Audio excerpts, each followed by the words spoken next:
hablado del concepto de espacios de creación, de makerspace, de qué conceptos básicos los respaldan, de cómo se inicia, de cuál es el origen. El primer día también hablamos del fenómeno de los espacios de creación que, como os acordáis, habían nacido de iniciativas populares en Alemania o en Austria, y cómo las bibliotecas han ido asumiendo también de todo tipo este tipo de contenidos. La biblioteca ha cambiado. La biblioteca es un centro multifacético ahora mismo, que aparte de proporcionar contenidos, está proporcionando también experiencias y experiencias prácticas, porque los modelos de aprendizaje también están cambiando. Y entonces la biblioteca asume un aprendizaje experiencial. De este modo, bibliotecas de todo tipo han replicado estas iniciativas dentro de su entorno. También porque se ha producido un cambio o una crisis del concepto de biblioteca en el sentido tradicional. Ya no es un puro contenedor de contenidos, aunque eso es lo que mejor nos define. Sin embargo, estamos cambiando. Estamos progresando en la medida de que es un espacio social, es un espacio democrático, un espacio de derecho para todos, que no solo atiende a personas que tienen afinidad con el libro, sino a personas que quieren proyectar, que quieren aprender, que no tienen accesibilidad muchas veces a recursos que sí disponen en la biblioteca. Por lo tanto, nuestro cometido como profesionales de la información y de las bibliotecas es seguir haciendo lo que hemos hecho siempre, porque está en nuestro propio ADN, pero también tenemos que atender nuevas necesidades, porque, como ha dicho bien la directora, estamos en un mundo en continua transformación, en continuo cambio, y tenemos que adaptarnos a lo que quiere de nosotros nuestra sociedad. El ejercicio de la profesión, en nuestro ámbito de conocimiento, es uno de los ejercicios más antiguos. Desde las primeras bibliotecas de Mesopotamia, los de Alejandría, las abadías medievales, ha existido la profesión de bibliotecario. El libro ha sido esas tecnologías con mayor perdurabilidad. ¿Qué tecnología ha durado 500 años y sigue adelante? Ninguna. Pero es verdad que los aprendizajes los podemos ejercer desde los contenidos, desde la teoría, pero mejor si conectamos teoría y práctica. Y hoy por hoy la biblioteca es un medio de aprendizaje. Así que en esta parte que vamos a ver hoy, vamos a ver las actividades que se desarrollan en un espacio de este tipo. Esta es una frase de Mogens Vestergaard, que es un bibliotecario danés. Las bibliotecas cada día están haciendo otras tareas y él nos viene a decir que con frecuencia utilizan todo tipo de recursos para centrarse en los intereses y en las necesidades de sus comunidades. Y que las bibliotecas siempre han sido eso. Han sido sitios donde la gente ha podido proyectar lo que necesitaba, acceder a ese tipo de recursos. Y que hoy día casi cualquier cosa es posible realizarla en una biblioteca.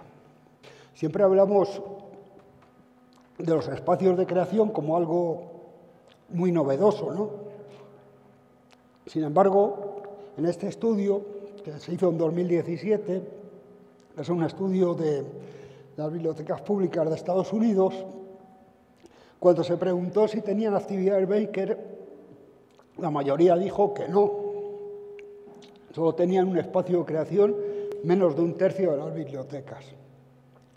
Pero cuando se les preguntaba qué actividades llevaban a cabo en su entorno, la mayoría tenía actividades que podían equipararse a lo que se hace en un espacio de creación o que podían etiquetarse como actividades creativas. En el caso de bibliotecas o recursos infantiles, era casi un 83%, un 89% que hacían actividades para niños que eran actividades creativas. Por lo tanto, aunque el término es nuevo, aunque la estrategia también es nueva, realmente ya las bibliotecas venían haciendo tareas de este tipo. Ahora mismo ya es un servicio estratégico en una biblioteca de todo tipo.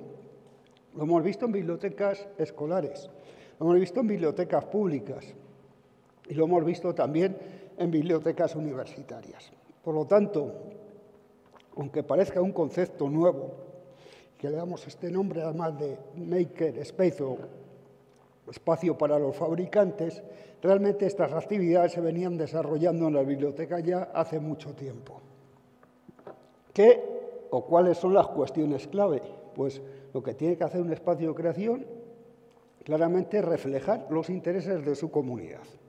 Estos días hemos hablado de que cada comunidad es diferente una a otra, tiene su propia idiosincrasia, tiene su propio entorno, tiene su propio devenir histórico, tiene sus propios intereses en función de los intereses de esa comunidad.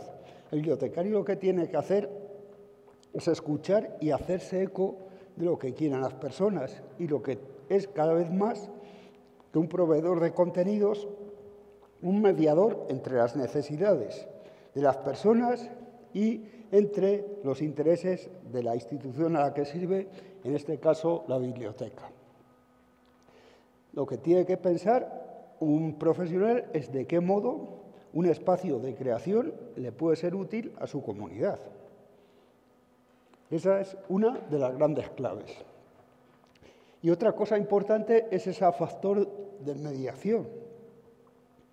El bibliotecario tiene que ser esa persona que vea las posibilidades que existen entre personas, instituciones y biblioteca.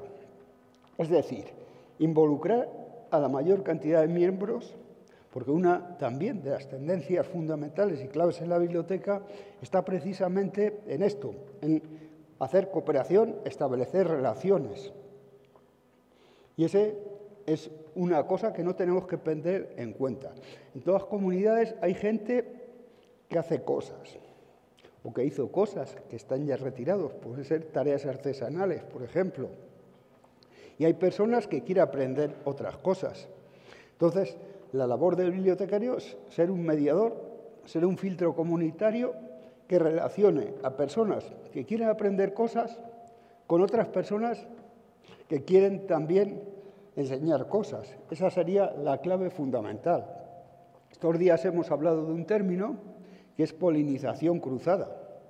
En un espacio fabricante es uno de los potenciales mayores es el hecho que en ese mismo espacio, a diferencia de un laboratorio, trabajan personas, no juntas, pero sí en el mismo espacio, que trabajan la electricidad, la electrónica, la artesanía, la robótica, la realidad virtual, y que ese espacio tiene lugares que permiten la conversación o impulsan el descanso saludable, donde se propicia la conversación, la colaboración y donde se propicia también el que fabricantes, que es como se llama a los makers, que esa es la traducción, de diferentes ámbitos del conocimiento, pongan sus puntos de vista en común, se produzca una colaboración, se produzca creatividad y se produzca innovación, porque cada vez se requiere más de procesos interdisciplinarios donde gente de diferentes ámbitos pueda propiciar un cambio, pueda propiciar una innovación. Pues ese es uno de los grandes potenciales de estos espacios que estamos viendo. ¿Qué actividades se desarrollan en un espacio de creación? Pues tantas como proponga la sociedad o la comunidad a la que servimos.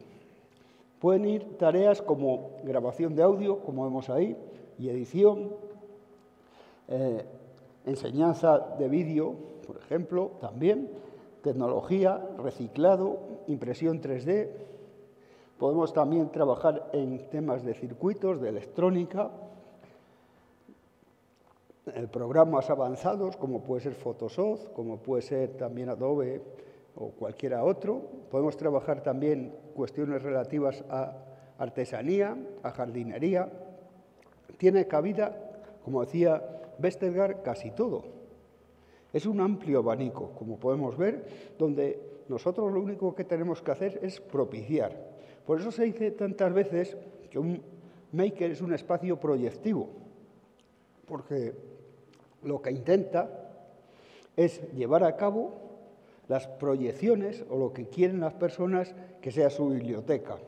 Os había dicho aquella frase de Ortega y Gasset de la misión del bibliotecario, que decía que la biblioteca en su día nace por el hecho de que es una necesidad, y sobre todo nace en las bibliotecas cuando hay demasiados libros y se necesita alguien que tiene que administrar esos libros.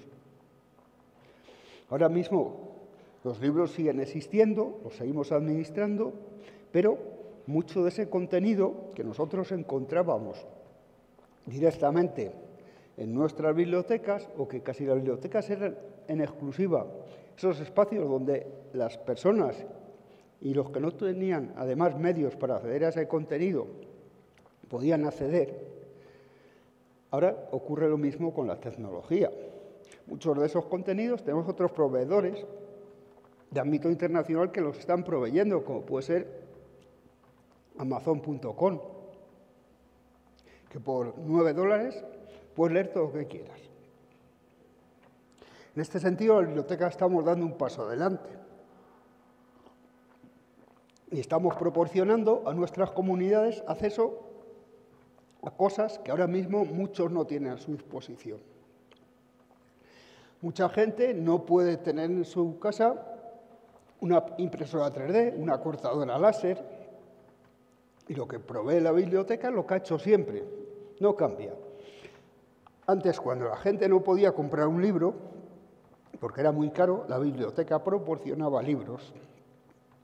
Ahora, que mucha gente no puede disponer de ese tipo de herramientas tecnológicas en su casa, lo que hace la biblioteca es proporcionar también el acceso a un lugar, y qué mejor lugar que la biblioteca, el lugar más abierto y más democrático a ese tipo de herramientas para que lo utilicen bajo una idea muy progresista, que es lo que se llama economía social o economía sostenible. Que cada uno de nosotros no tiene por qué tener una herramienta, sino tenemos un espacio, un lugar, donde acuden las personas en un horario muy abierto, donde hay otros que le acogen y donde puede hacer un aprendizaje utilizando ese tipo de herramienta. Por lo tanto, no ha cambiado tanto el sistema, lo que sí que ha cambiado son las circunstancias. Es un sitio donde podemos acceder a las herramientas para nuestro trabajo o para nuestro aprendizaje. Ahí tenemos otro gráfico de este mismo estudio, y ahí vemos el tipo de herramientas que se están utilizando. Ahí vemos el tipo de herramientas que un 47% de estos espacios disponen de una impresora 3D, de cámaras de vídeo, de laminadoras, de equipos para trabajar con audio, para editar audio, de música, de cortadoras de vinilo, de otro tipo de herramientas. O sea, que ya muchas bibliotecas, como vemos, sobre todo en Estados Unidos, disponen no solo de libros, sino que disponen de otros recursos para que los puedan utilizar de forma abierta y gratuita los miembros de su comunidad. Cuando nosotros programamos una actividad en un espacio de este tipo, ¿qué tenemos que tener en cuenta?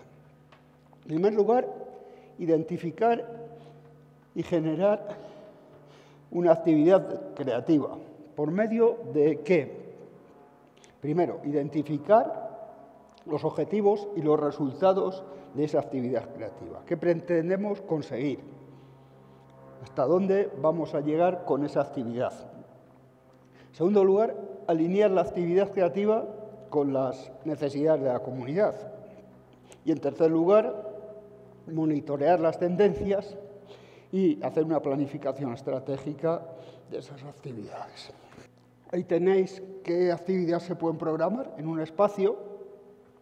Podemos pensar en actividades que sean, por ejemplo, de ocio, como dice ahí, de pasatiempos, actividades también de tipo profesional, que permitan a los miembros de la comunidad tener una formación para integrarse en el mercado de trabajo, también programaciones de tipo educativo para apoyar los objetivos de la enseñanza, si estamos en una institución de este tipo, en una biblioteca escolar o en una biblioteca universitaria. También programaciones específicas destinadas a determinadas personas, como pueden ser jóvenes, como pueden ser adultos. Y, en cuarto lugar, programación cívica. Como sabemos, la biblioteca cada vez está más integrada en este nuevo concepto de biblioteca inteligente o de ciudad inteligente, la Smart City, y también es la mayor contribución el crear espacios de este tipo a esa ciudad inteligente. Y una ciudad inteligente, como os he explicado algún día de estos, es una ciudad más sostenible, una ciudad donde se cuidan más los espacios que son públicos, compartidos, una ciudad donde la gente, en definitiva, pueda ser más feliz y pueda desarrollar todas las actividades. Eso sería una de las grandes posibilidades. Ahí tenemos algunos ejemplos, como son espacios de libros compartidos, lo que nos explicó ayer Marlene sobre las pequeñas bibliotecas libres, que recoja también la historia de su entorno. La recogida de historias personales tiene un nombre que se habla en inglés de storytelling, o también lo que es la ciencia ciudadana. Ciencia ciudadana es una parte de lo que llamamos ciencia abierta y que permite que los ciudadanos se integren y participen directamente en las actividades científicas, siendo tareas como recoger datos. Si una persona, por ejemplo, quiere colaborar en un proyecto científico, a lo mejor lo que tiene que hacer es con su dispositivo móvil recoger datos del ambiente, recoger datos relacionados con determinada cuestión para contribuir de esa manera a través de sus sensores, y son sensores tan fáciles de llevar a cabo como un dispositivo móvil, por ejemplo, hacer una fotografía del color del agua, etcétera. Y hay muchos proyectos, hay bases de datos de proyectos en los que podemos colaborar con otros científicos y luego también implicar y democratizar la ciencia, que es de lo que se trata lo que llamamos ciencia ciudadana. Por lo tanto, vemos que las actividades que se pueden programar tienen diferentes objetivos y diferentes puntos de vista. Vamos a ver ya algunas de las actividades. Algunas actividades tienen que ver, pues eso, con las artes creativas. Es decir, fotografía digital, edición, grabación y edición. Hoy vamos a ver una tarea práctica también que quiero también que hagáis. Esta es una parte que es para tener una nota un poquito más alta, que es hacer una grabación de audio con nuestro dispositivo móvil, convertir ese audio a un formato normalizado y después trabajar con ese audio remezclándolo, cambiando el volumen, la edición, como se hace en una radio directamente. Eso lo podemos hacer con un software libre que se llama Audacity, que luego vamos a poneros un vídeo y vamos a explicaros cómo se puede hacer. Y finalmente, con lo mismo, grabación y edición en vídeo. También en un espacio de este tipo podemos hacer actividades que no sean puramente tecnológicas. Os dije que hay una diferencia entre un Fab Lab, donde las actividades tecnológicas son lo fundamental, y luego un Maker. Un Maker podemos integrar también actividades tecnológicas, pero también actividades artesanales, actividades artísticas. Entre estas actividades artísticas podemos poner, ayer vimos uno de los talleres que programaba Marlene Kindle en la Universidad de Cuenca, en la biblioteca, y una era papiroflexia, origami, que es el nombre en japonés, también cosas relacionadas con costura o con talla, cosas que tienen que ver con reciclaje, con compost, por ejemplo, el trabajo con telas, metal, madera, joyería, cerámica, y en estos casos lo que ocurre y lo que se hace en muchas ocasiones es Y lo que es la tarea del bibliotecario es contactar con alguien de su entorno, puede ser una persona que a lo mejor ha trabajado a lo largo de su vida el cuero o que ha trabajado la artesanía, y convocarla para gente que quiera aprender sobre eso en ese entorno. Ese entorno puede ser permanente o puede ser un entorno provisional cuando no tenemos un espacio destinado exclusivamente a un espacio de creación, pero podemos realizar actividades y como veis y como visteis ayer, que por eso traje el ejemplo que nos hizo Marlene, era simplemente como con unos pocos de dólares se puede hacer una actividad de este tipo. Y se puede involucrar también a las personas con el hecho fabricante en la biblioteca. Por lo tanto, tenemos, como veis, un amplio abanico de posibilidades. Luego están también otras tareas, por ejemplo, lo que tiene que ver con electrónica, con robótica y con programación. Así, los fabricantes también trabajan mucho este tema que se llama gamificación. ¿En qué consiste la gamificación? En jugar, aprender jugando. Y sobre todo, la gamificación implica un aprendizaje motivador. Podemos utilizar algunos de estos kits, que luego vamos a ver más adelante, como puede ser LittleBits, como puede ser Arduino, Mikey, luego os explico qué es cada uno de ellos, Raspberry Pi, el Lego Minstrel o Lego Widow, Lillipad. Estos son kits de robótica que suelen ser muy asequibles. A lo mejor un Arduino que permite programar, aprender código con cosas muy básicas, nos vale unos $50. Por lo tanto, es relativamente asequible y es un tipo de kit que se están utilizando muy mucho, sobre todo en bibliotecas escolares. Ahí tenéis para robótica Raspberry Pi, que también es como un pequeño ordenador. Si en vez de necesitar en un espacio de creación 20 ordenadores que tienen un coste muy alto y no podemos disponer de ordenadores, podemos hacer o tener nuestro pequeño ordenador con esta placa, que es una placa base, a la que podemos conectar una pantalla, podemos conectar ratón, podemos conectar cualquier periférico para desarrollar tareas y sobre todo tareas de tipo código, ¿no? De aprender a programar desde muy pequeños. Así se estimularía de esa manera la enseñanza de la informática, y es un coste muy bajo. Vemos ahí $50 vale la placa de Raspberry Pi. Otra de las placas más populares es esta que veis aquí, que es un circuito que puede conectar también componentes y permite ser programado.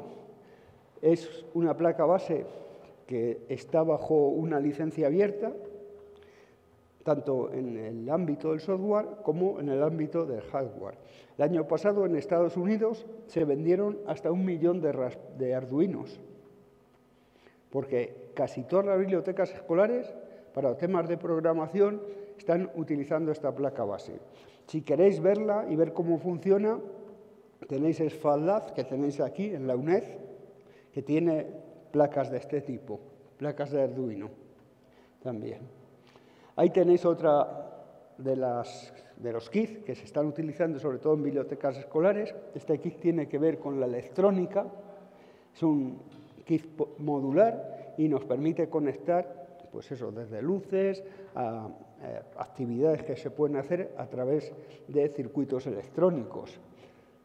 Es un proceso también que vale $25 o así, una cosita muy baja y que permite, pues eso, trabajar con niños pequeños para, desde muy chiquitos, enseñarles los fundamentos de la electrónica y además poner en contacto lo que aprenden en clase con lo que ellos pueden hacer de manera práctica, porque el aprendizaje conectado es mucho más eficiente que un aprendizaje puramente teórico. Por lo tanto, vemos ahí, y es un ejemplo muy claro, de cómo la biblioteca puede ser un puente, una proyección entre la enseñanza, el alumno y la clase. Ahí hablamos de que las bibliotecas ahora cada vez más también están co-creando y están participando junto con los docentes en favorecer este tipo de aprendizajes. Y no solo el aprendizaje a través del libro, a través de lo que siempre hemos integrado en las bibliotecas. Otro de los equipos que tienen a su disposición, un poquito más caro, pero tampoco tanto, para programar y hacer robótica, es este que vemos aquí, que es el Lego Mixtros y el Lego Guido. Lego Guido es para chavales más pequeños y el Lego Mixtros nos permite programar para chavales más adolescentes. Pero no sé si os acordáis que os hablaba estos días de un chico que se llamaba Paul Klee, que diseñó con un Lego Mixtro, como el que veis ahí, diseñó el correo postal de Estados Unidos. Un sistema robótico que era para el aprendizaje juvenil, más o menos. Pues esas son las posibilidades que tenemos. Luego también está este otro kit. El otro día también este kit lo vi que lo tienen aquí a disposición en el FabLab de la UNED. Este kit se llama Makey Makey y es un kit también de electrónica y permite hacer reprogramaciones, por ejemplo, de música, pero con pantallas táctiles que pueden ser, como vemos ahí, frutas o cosas de ese tipo. Es una forma de aprender divertida, es una forma de aprender amena, gamificada, pero que permite también poder ver los fundamentos de cómo funciona la electrónica. Lilipad, que no es esa la imagen, no sé por qué se nos ha puesto, pero bueno, son la posibilidad de trabajar con circuitos de telas. Los americanos, que son muy dados a esto, trabajan con telas y con circuitos iluminados y se utilizan mucho por parte de los niños, sobre todo para la Navidad, para hacer un Papá Noel que se ilumina o que hace tal cual otro circuito también de carácter electrónico, pero siempre combinado con ropa. Ahí tenéis el recurso estrella de un espacio de creación, que son lo que se llama la fabricación aditiva o prototipado rápido. Son las impresoras 3D. Una impresora 3D es como una impresora. Lo único que a través de ese filamento de plástico que vemos ahí nos permite crear cualquier objeto en 3 dimensiones, cualquier objeto físico. Esos objetos los podemos programar nosotros directamente con algún tipo de software, como puede ser AutoCAD, pero si no sabemos programar podemos ir a otro sitio, que es Tergiverse, que es un sitio sin ánimo de lucro, donde diversos creadores de AutoCAD lo que hacen es compartir sus desarrollos. Y ahí tienes de todo. Si quieres hacer una manilla para una puerta, si quieres hacer cualquier pieza que quieras, la puedes coger ahí. Directamente la llevas a tu ordenador y de tu ordenador lo que haces es proyectar ese objeto en 3D a una impresora que a través de un cabezal y de ese filamento de plástico que se va calentando, va creando ese objeto, pero no en 2 dimensiones, sino en 3 dimensiones. Como os comentábamos ayer, allí en el FabLab que tenéis aquí en la UNED, vimos algunos ejemplos muy interesantes. Por ejemplo, el chico este que tenía que hacer una tesis, tenía que saber cómo eran determinados insectos, pero él no podía visualizarlos. Entonces, él aprendía o los visualizaba a través de réplicas que se hicieron de esos insectos directamente en resina, con una impresora 3D. Y hoy las impresoras 3D no solo funcionan, como vemos ahí, con plástico, que es lo más básico, sino que también están funcionando, por ejemplo, con tejido óseo. Se puede hacer a partir de una impresora 3D, por ejemplo, una prótesis de cadera. También se puede trabajar directamente con arcilla o con cualquier otro metal. Bueno, esas impresoras son muchísimo más caras.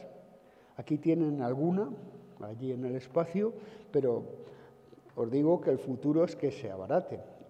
Ahora mismo una impresora de las que se están utilizando en un espacio de creación, como puede ser una MathBot, vale aproximadamente $3.000.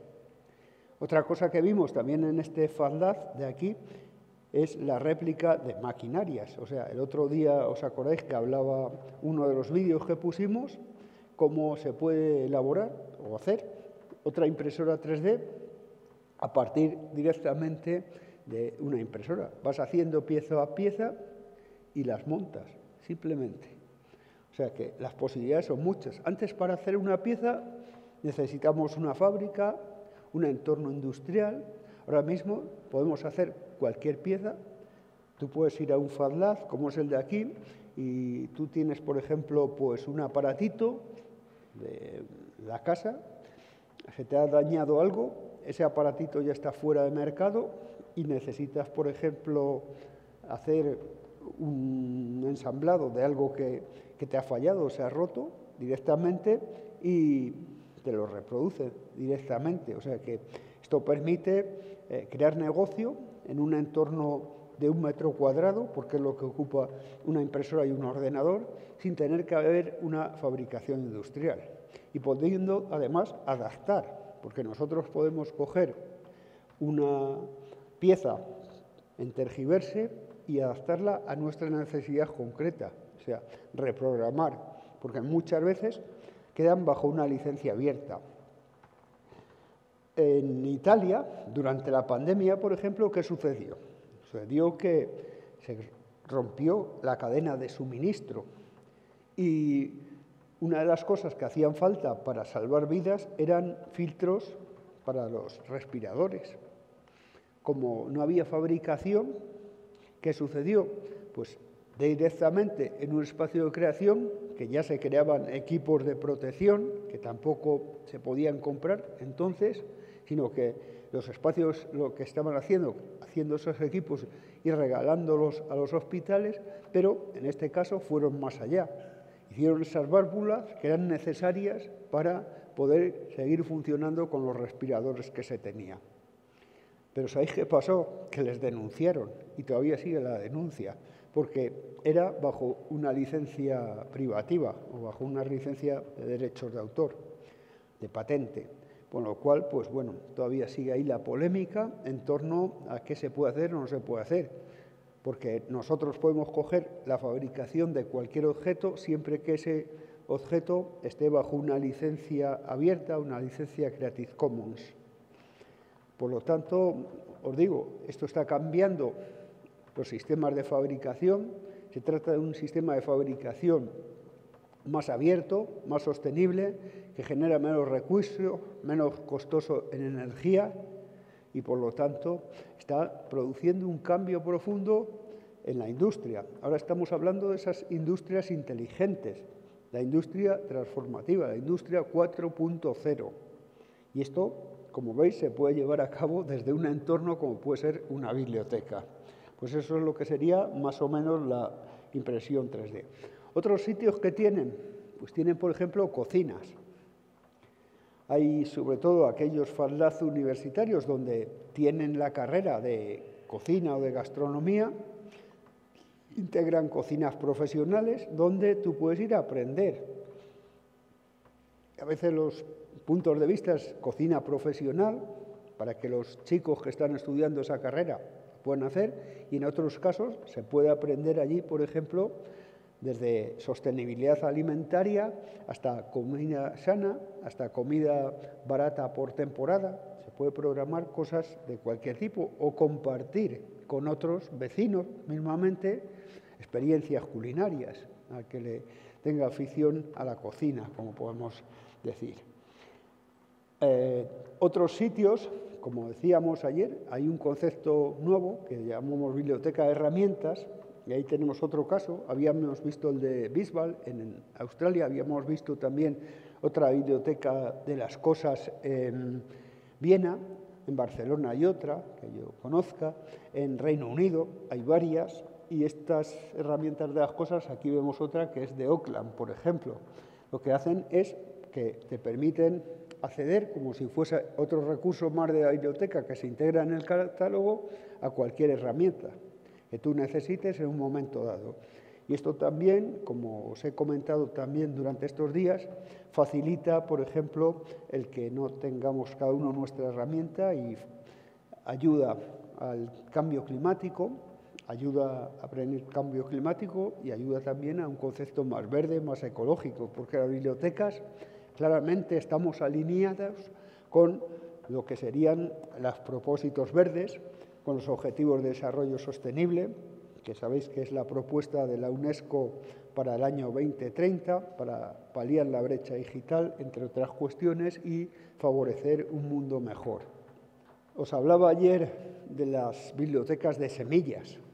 Ahí tenéis un ejemplo, ¿veis? Donde nos aparecen los antiguos casilleros de las bibliotecas que contenían las fichas del tirador y vemos que las han pintado de un color vistoso. Qué mejor color vistoso para una biblioteca de semillas que un color verde, como el que vemos ahí, donde vemos esos sobrecitos, que son semillas que se prestan. Y normalmente trabajan con semillas autóctonas. La condición para que te presten las semillas es que tú, una vez que siembres, al año pasado obtengas una cosecha, devuelvas también esas semillas para que otros puedan seguir sembrando. Sería, pues eso, como un banco de semillas. Otras cuestiones de tipo jardinería es todo el tema del compost, o sea, de reciclar la basura de manera que sirva como nutriente para poder sembrar. Incluso, pues algunas bibliotecas, como os he dicho, han comprado espacios aledaños, han montado huertas urbanas y allí enseñan a trabajar con diversos alimentos, diversos recursos. Por lo tanto, como vemos, las bibliotecas cada vez están sirviendo más ampliamente a sus comunidades. Luego está todo el tema relacionado a artesanía. Ahí tenemos una actividad que es la fabricación de botones, personalización de botones. Es una actividad más que se puede programar y se puede hacer en un espacio de este tipo. Este es otro kit que también se está utilizando en bibliotecas públicas y en bibliotecas escolares. Este kit permite, por ejemplo, que cualquier objeto esférico poderlo diseñar y poder pintar. ¿Veis ahí como un huevo de madera o un huevo normal? O una esfera o una pelota, y es cómo hacer un diseño creativo y cómo pintarlo. Lo pinta directamente el aparato, podemos elegir los colores, ver el diseño, etc. Son cositas que unen la gamificación, o sea, el juego, con el aprendizaje y con la creatividad. Estos espacios, como dicen, se llaman Thinker in Space, o sea, espacios para cacharrear. Mucha gente llega a un espacio y no va con otro propósito, sino a ver qué me encuentro, a ver qué hago, a ver cómo me inspiro, y empieza a hacer cositas, empieza a hacer prototipos, por ejemplo, y eso siempre también, como digo, genera una forma de aprendizaje. Aquí tenéis una programación, por ejemplo, que hace Barriolaz, que es, me parece que de Huesca, y ahí tenéis diferentes programas, como podéis ver, de viajar con los años, o sea, Festival de Arte Urbano. Se hacen actividades donde pueden implicar también a niños o a mayores, como veis. Esta es una programación de ese espacio de creación. Ahí tenéis otra programación que no nos ha cambiado, pero bueno, sería más o menos lo mismo. Ayer veíamos, por ejemplo, también cómo Marlene hacía actividades de este tipo,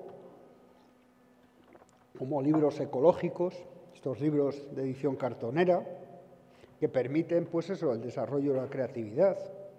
Actividades como el trabajo con arcilla, el trabajo con cerámica, pintar, por ejemplo, el entorno, que era otro de los trabajos que se hacía. Entonces, actividades también, por ejemplo, que han hecho siempre las bibliotecas, como el tema de escritura creativa. Se lleva algún escritor que nos da algunas pautas y luego pues se trabaja con la comunidad en esos aspectos. Estos son algunos de los ejemplos que ya nos explicó Marlene, de los que ellos programaban. No ha dedicado papiroflexia, libros ecológicos, que es lo que veis ahí.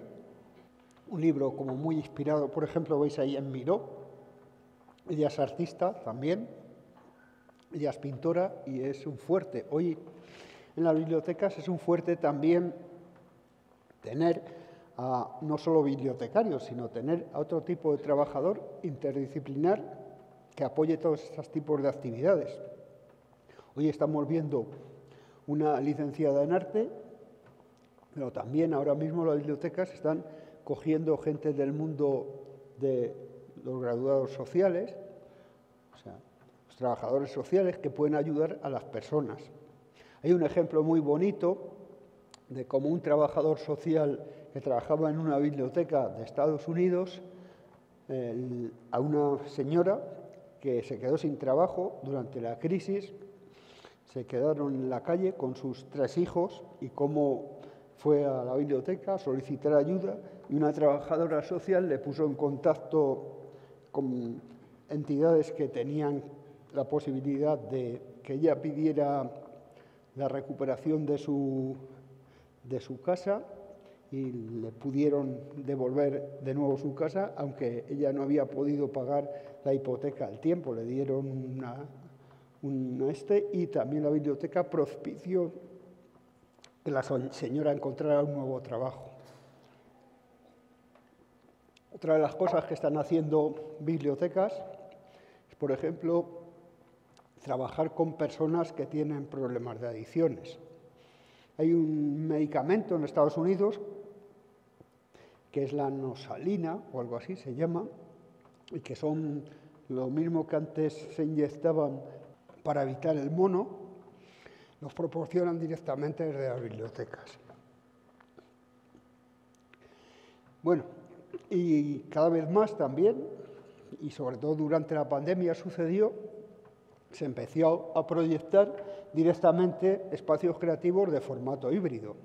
Ayer nos explicó también Marlene, estupendamente, cómo ellos llevaban 2 años haciendo talleres en espacios de creación y con el cierre de las bibliotecas ellos siguieron haciendo estos talleres y con ellos se dieron cuenta de que podían ir más allá, de que antes la gente que participaba era gente del entorno y cómo cuando propusieron hacer un taller y lo abrieron a todo el mundo, se les juntó hasta 50 y tantas personas de 15 países diferentes. Ahora mismo, el aprendizaje que sacaron de eso es que cuando hacen una actividad, no solo la están haciendo en formato presencial, sino también en formato online. Y eso les permite, como veis, también llegar mucho más allá. Yo he participado en sus talleres también en formato en línea, y bueno, te atienden de igual manera. La verdad es que lo hace muy bien Marlene. Yo la última vez que además fue como mentora y como organizadora del evento, en la tarea esta de trabajo con los libros, igual que atendía a la gente que estaba en línea, tú podías levantar la mano, pedir para que te atendieran y atendía también a la gente de forma presencial, con lo cual estupendamente. ¿Y cuál sería el papel del bibliotecario en este entorno? Lo hemos ido esbozando de alguna manera, pero vamos a exponerlo más claramente. El bibliotecario ahora mismo, por su especialización profesional, es probablemente el recurso más importante con que cuenta una biblioteca. Siempre hemos pensado que lo importante en una biblioteca eran los contenidos, los libros. Cuando ha habido un desplazamiento de los contenidos que se pueden conseguir desde bibliotecas digitales, desde compañías que ofertan este tipo de cosas, también nos damos cuenta que la importancia o la mayor importancia que tiene una biblioteca no son solo los contenidos, sino lo que el bibliotecario puede hacer por sus usuarios. Este es el nuevo punto de vista. Nos centramos, hoy tiempo ya llevamos, no centrándonos estrictamente en las colecciones, que siguen siendo muy importantes, pero lo fundamental es el personal. Cuando se han hecho estudios sobre la calidad de las bibliotecas, hay una cosa que es fundamental. Tú puedes tener los mejores recursos, tú puedes tener la mejor organización de tu colección, pero si no hay trato, o sea, si no hay trato personal con el usuario, la valoración va a ser negativa. Puedes no tener tantos recursos como otra biblioteca, pero es el factor personal, en todos los estudios que se han hecho, el factor crítico de éxito. Si tú no dispones de buenos recursos, pero tienes un trato personal bueno con tu entorno, sales favorecido. Por lo tanto, eso demuestra claramente que el factor crítico de éxito de una biblioteca no está en los recursos que puedas tener, que sí contribuyen, pero lo fundamental es el trato humano. O sea, la capacidad que podemos tener de empatía con los demás para poderlos atender de la forma más adecuada posible. El estudio que hizo mi amigo Carlos López, que aplicó una tecnología americana, un modelo de evaluación de bibliotecas, y fue en todo Portugal, ese fue el resultado, que aquellas personas que se sentían más satisfechas con la labor que hacía el bibliotecario valoraban más ese servicio, esa biblioteca. Por lo tanto, es el recurso esencial de una biblioteca, el factor humano. Y esto, que parece tan nuevo, no es tan nuevo. Este señor, que fue director de la Biblioteca Pública de Nueva York, era sacerdote, luego también fue director de la Biblioteca Universitaria de Georgetown, se llamaba, ya murió, Tommy T. Healy, decía que el activo más importante de cualquier biblioteca se iba a casa por la noche. O sea, no son los libros quedaban en la estantería. Que se iba a casa por la noche era el bibliotecario. Así, ahora mismo, nosotros como profesionales estamos evolucionando y evolucionamos pues a tenor de lo que va ocurriendo en nuestro entorno, de estos cambios tan drásticos, tan acelerados que hemos vivido en los últimos años. Y el bibliotecario, en este sentido, nos estamos viendo abocados también pues, a extender y ampliar nuestras habilidades, nuestras capacidades para satisfacer mejor las necesidades de nuestra comunidad. Ahora mismo ya no tenemos que ser administradores de libros únicamente. Está muy bien o tenemos que conocer la parte de todos los procesos técnicos, pero fundamentalmente en lo que tenemos que trabajar es en la capacidad relacional que podemos tener en nuestro entorno.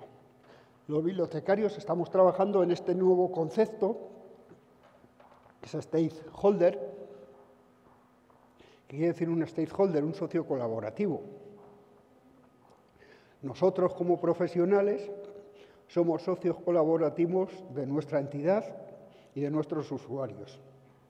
Y un socio colaborativo es cualquier persona que contribuya a lograr el éxito y los objetivos que tiene propuestas a biblioteca en este caso. Un socio colaborativo nuestro no solo sería el bibliotecario, no solo serían los auxiliares de biblioteca, sino la persona que hace el mantenimiento, la persona que hace la limpieza. Todos ellos son socios colaborativos. Esos son socios colaborativos internos.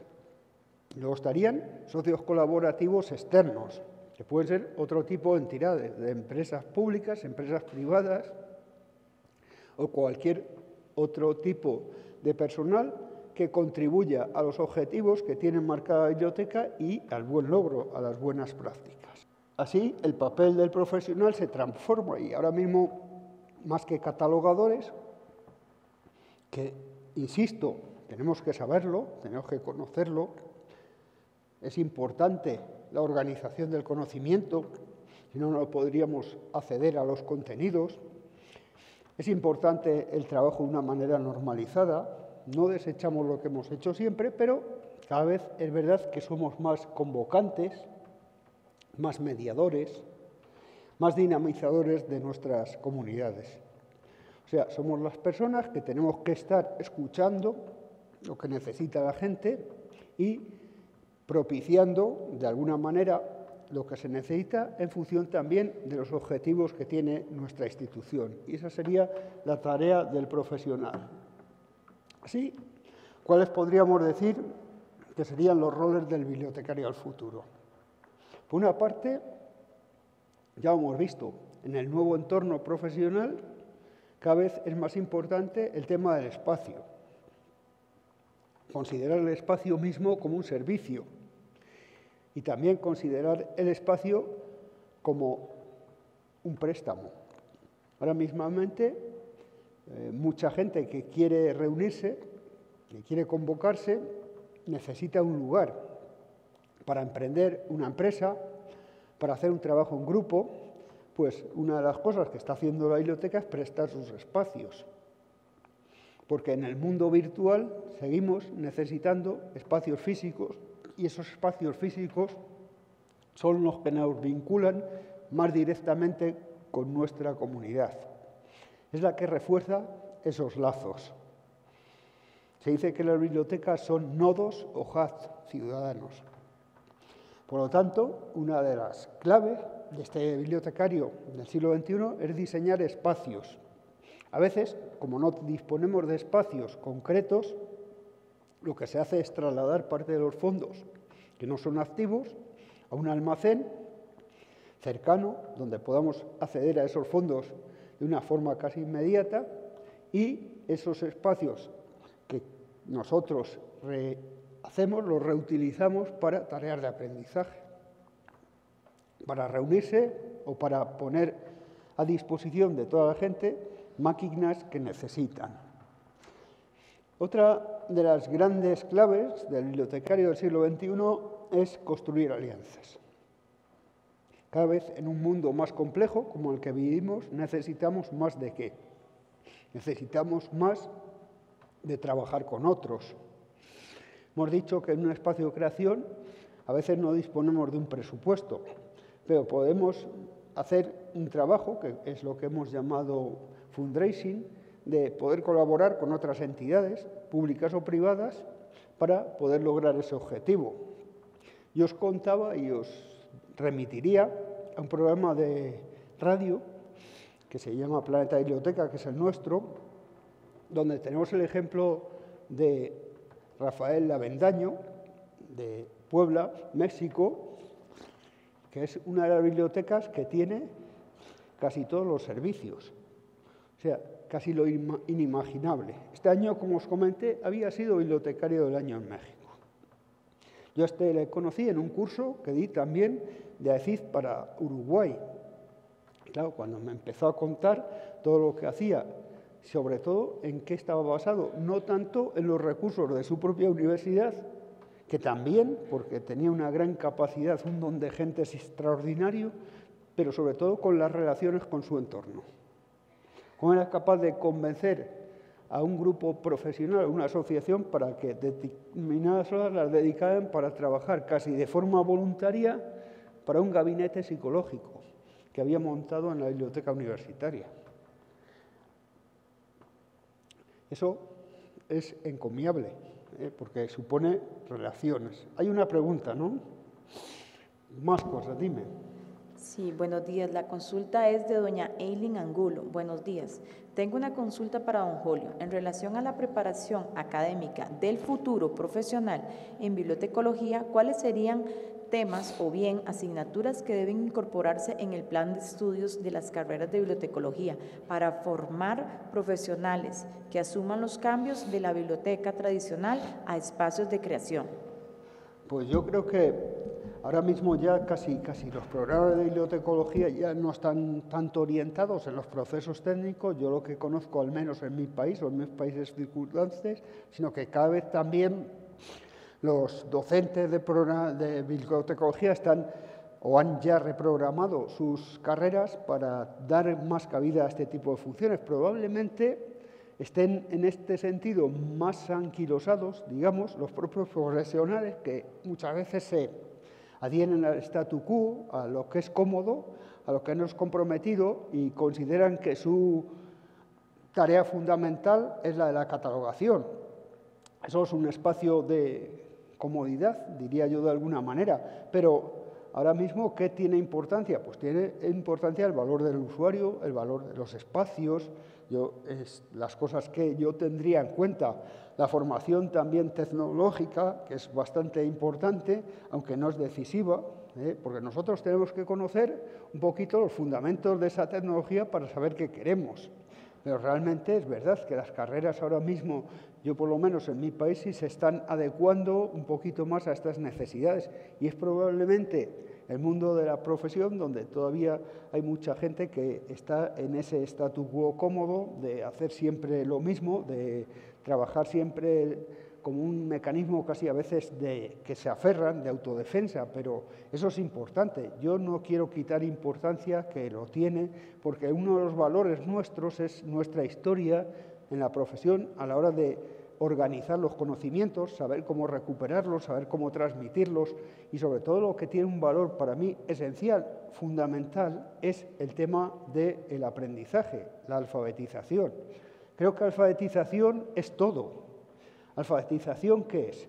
No solo es dar la clase, alfabetización es cómo presentamos nosotros nuestro blog, qué ponemos ahí, cómo curamos esos contenidos, cómo los transformamos y los difundimos en redes. Todo eso es alfabetización. Creo que tenemos probablemente más que centrarnos en estas tareas de aprendizaje. Y alfabetización ya no es solo alfabetización, enseñar a recuperar también.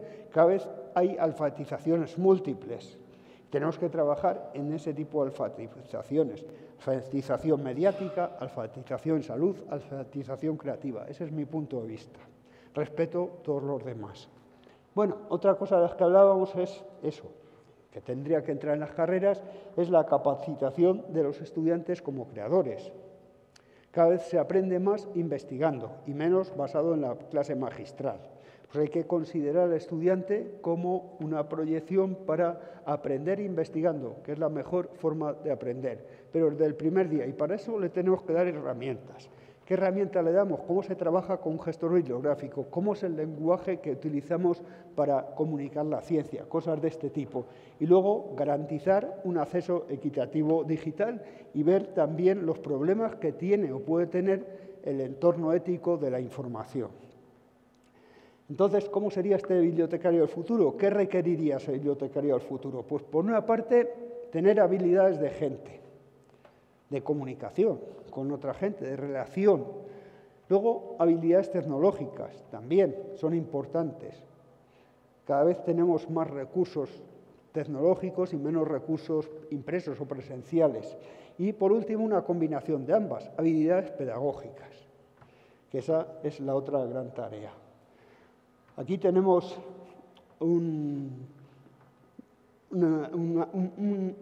que resume muy bien todo esto que hemos dicho, de un párrafo de la geografía del miedo de Manolo Rivas, que es un literato español, gallego en concreto, que nos dice que la biblioteca es un espacio seguro, es un espacio democrático, que quintuplica el número de socios de cualquier equipo de fútbol, pero que no está presente en los medios, que no está visible y que muchas personas no sabemos qué es lo que hace.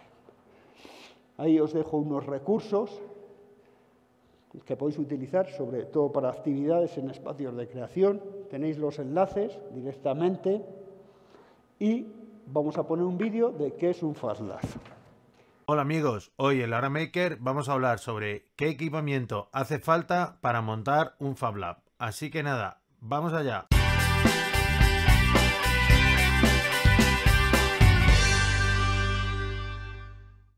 Hola, ¿qué tal? Bienvenidos a un nuevo episodio de Lara Maker. Estamos grabando este capítulo en directo por YouTube, así que si veis que menciono algo que aparece en pantalla o algo así, simplemente podéis luego consultarlo en el canal de YouTube de Lara Maker. Volvemos a tope de energía de Semana Santa después de unos días un poco de desconexión y seguimos investigando qué es lo que hace falta para lanzar un espacio maker, un FabLab, en general uno de estos espacios. Hay muchas dudas al respecto y de hecho hemos lanzado, tenemos un chat, tenemos un chat en Discord. Para los que no lo conozcáis, os dejo el enlace aquí en el propio capítulo, en laoramaker.com. Pero hay muchísimas dudas respecto a qué equipamiento hace falta. ¿Qué equipamiento hace falta para lanzar un FabLab? Necesito el equipamiento del Meet, no sé qué, cuánto dinero hace falta, es carísimo. De hecho, aquí hemos lanzado la pregunta para que la gente fuera comentando. Y ha habido gente como Sabas que nos dice, yo me he quedado con la sensación que para montar un FabLab hacía falta un montón de dinero. Bueno, lo que vamos a hablar precisamente en el programa de hoy es un poco disipar estos mitos que hay sobre el equipamiento, sobre qué me hace falta, sobre si tengo que tener solo una serie de máquinas, sobre si me puedo fabricar mis máquinas o no, qué es lo que me hace falta y por qué. Y esto es un poco lo más interesante. Vamos a ver qué máquinas hacen falta, qué se hace con cada una de esas máquinas, para qué sirve, y luego hablamos de dudas frecuentes, como por ejemplo Luis de Sevilla, que nos pregunta, oye, pero hay máquinas peligrosas, ¿cómo restringe el acceso? ¿Cómo puede hacer que la gente no se haga daño? Bueno, pues todo eso lo vamos a ver en el programa de hoy. Deciros también que si os interesa el tema, en redes sociales, en @LaraMaker en Twitter, en Instagram, en YouTube, donde os apetezca, podéis comentarlo y trataremos de resolverlas. Y si quedan dudas, porque hay gente que dice, bueno, ¿y qué es un Fab Lab oficial o qué no? Bueno, pues si quedan dudas, esto también lo resolveremos en un futuro capítulo. Pero bueno, hoy vamos a arrancar el episodio de hoy hablando precisamente sobre el equipamiento, ¿vale? Entonces, sí, seguro que si alguna vez habéis querido arrancar un Fab Lab o investigar qué máquinas son necesarias, ahí buscáis equipamiento Fab Lab. Y normalmente lo que aparece es un listado en la web del Centro de Bits y Átomos del MIT, que es de donde surgen estos Fab Labs, que se llama Fab Lab Inventory, ¿no? El inventario de los Fab Lab. Bien, este inventario es una lista que va evolucionando con el tiempo de las máquinas que hacen falta, ¿vale? De las máquinas que hacen falta para montar un Fab Lab. Viendo así delante el inventario, ese inventario ahora mismo cuesta 109.771,17 dólares. Esta es la cantidad que hay que invertir si quieres tener todo el equipamiento para un Fab Lab.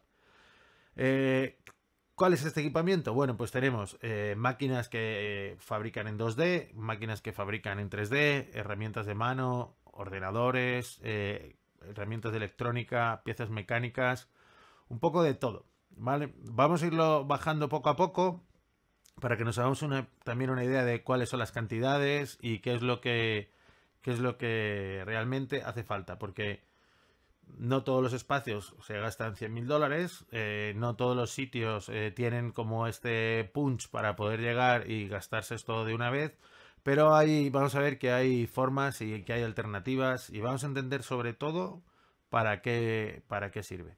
Deciros que para los que no conozcáis los Fab Labs son laboratorios de fabricación, son espacios en los que puedes acceder a medios de fabricación modernos o contemporáneos, según lo pensemos, pero son normalmente herramientas de fabricación digital.